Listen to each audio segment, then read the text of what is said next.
Hi, I'm Marty Nemko. Addressing common fears. The standard trio of advice for addressing fear is solid advice. Replace irrational thinking with rational thinking. Observe people's healthy responses to those fearful situations. And progressive exposure. For example, scared of flying? First remind yourself of the probabilities, 1 in tens of thousands. Note the countless passengers who are calm. And slowly expose yourself. Maybe drive to the airport and turn around. Next, walk into the airport building. Next, watch planes take off. Next, take a tour of the plane. A lot of the airlines give free tours. Next, take a short flight with a trusted, reassuring friend, and then try a short flight solo.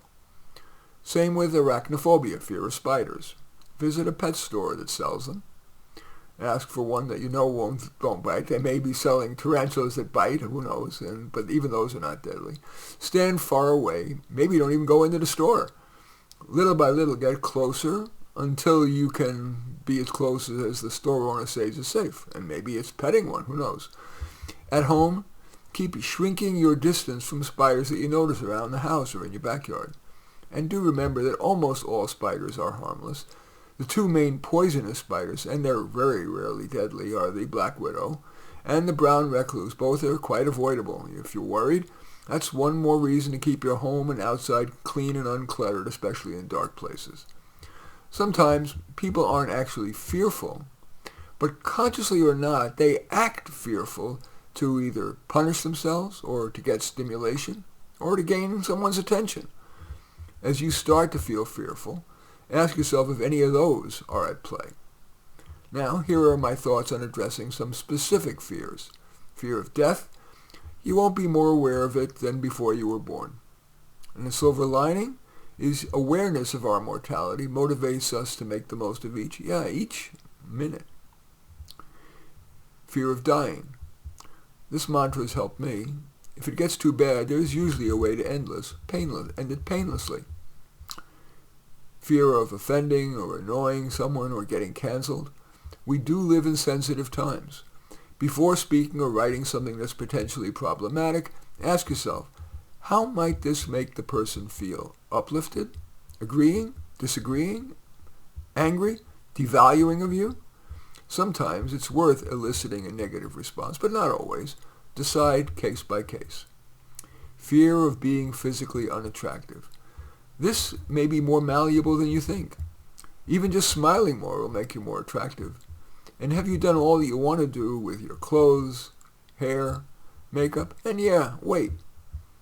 When you're ready to self-accept, recognize that worthy people will look past your gift wrapping to the present inside. Is that present good enough as is, or is a tweak in order? In your attitude, your work ethic, your kindness, your skills. Are you putting yourself around people who are likely to appreciate you? Are you reducing or even eliminating time with people that bring you down? Fear of public speaking. If you're not bad at ad-libbing, just on an index card, write a few not obvious but important talking points, each with an example, an anecdote, or a statistic. Then add a word or a phrase to remind you also of your introduction and your outro, your inspirational call to action or summary, and then just wing it. People will feel more connected to you than if you're too prepared. Even if you say and ah a lot. Actually, actors deliberately insert ums and ahs to seem more authentic. If that's too anxiety-provoking, script your talk. Reduce that to bullet points on an index card and practice delivering it into your phone's video. Then put yourself in your audience's shoes as you're watching it. How are they feeling about it? Repeat videoing yourself until you're satisfied. Then remember, audience members remember little from talks they heard even last week. Think about talks you attended.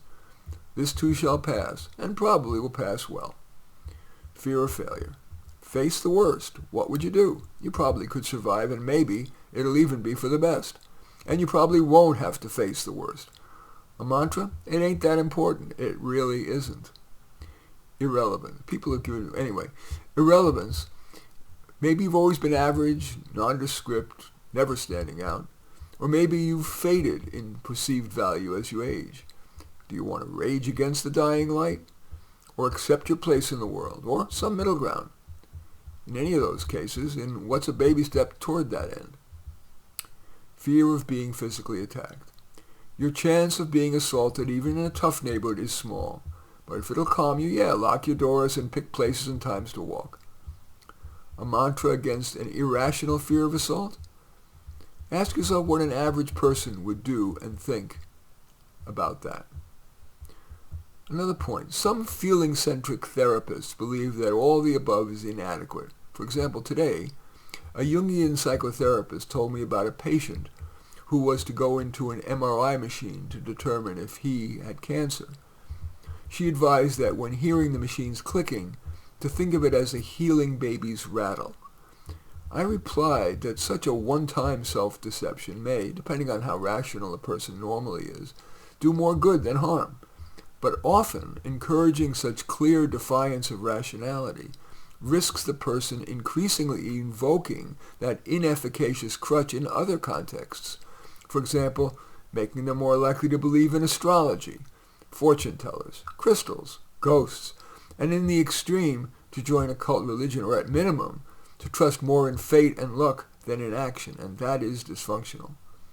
At least in my experience as a coach to many fearful people, the preceding counsel is more likely to reduce fear and without side effects. In any event, that's addressing common fears. As usual, I welcome your thumbs up and accept your thumbs down.